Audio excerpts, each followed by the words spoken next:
Hi friends, 10 நிமிஷத்தில் சேமியா கிச்சடி எப்படி செய்யலான்னு பார்க்கலாம் வாங்க. கடாயில் எண்ணெய் ஊற்றிதுக்கப்புறம் 1/4 டீஸ்பூன் கடுகு, 1/2 டீஸ்பூன் உளுத்தம்பருப்பு, 1 டீஸ்பூன் கடலைப்பருப்பு, 2 வரமிளகாய். கடுகு உளுத்தம்பருப்பு போட்டுக்கலாம். கடலைப்பருப்பு, வரமிளகாய். கடுகு உளுத்தம்பருப்பு, கடலைப்பருப்பு, வரமிளகாய் சேர்த்துக்கிட்டேங்க. பொரிஞ்ச உடனே ஒரு பெரிய வெங்காயம், ஒரு பெரிய தக்காளி, வெங்காயம் சேர்த்துக்கலாங்க. நான் 2 பாக்கெட் அணில் சேமியா எடுத்துருக்குறேங்க. இதில் தான் செய்ய போகிறோம். இதில் தான் நான் சேமியா கிச்சடி பண்ண போகிறேங்க. தக்காளி சேர்த்துக்கலாங்க. கொஞ்சோண்டு கருவேப்பிலை நல்லா வதக்கிக்கணும். வெங்காயம் தக்காளி எல்லாம் நல்லா மசையாக வதக்கிக்கணும். தேவையான அளவு கழுவுப்பு போட்டுக்கிறோம். அப்போ தான் வெங்காயம் தக்காளி எல்லாம் நல்லா மசையுங்க.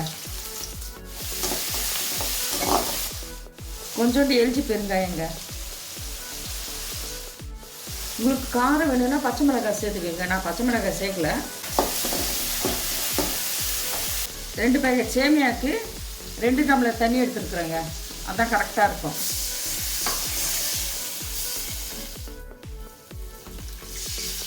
இது 10 நிமிஷத்தில் செஞ்சிடலாங்க. பிகினர்ஸ் கூட ஈஸியாக பண்ணலாங்க. ஒரு அவசரத்துக்கு எதனா பண்ணணும், யாருன்னா வந்துட்டாங்கன்னா டக்குன்னு 10 நிமிஷத்தில் பண்ணால் இது ஈஸியாக பண்ணி கொடுக்கலாங்க. தண்ணி பாருங்கள், ஒரு கொதி வந்தவுடனே சேமியாவை ஆட் பண்ணிக்கலாங்க.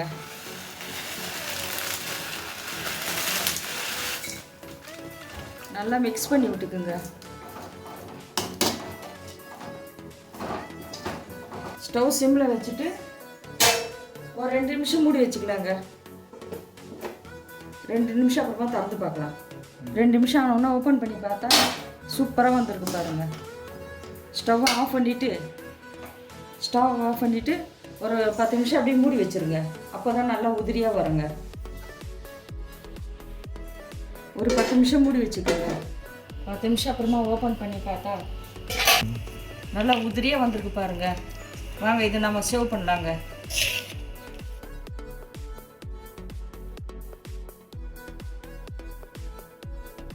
சேமியா கிச்சடியோட தேங்காய் சட்னி சூப்பராக இருக்கும்.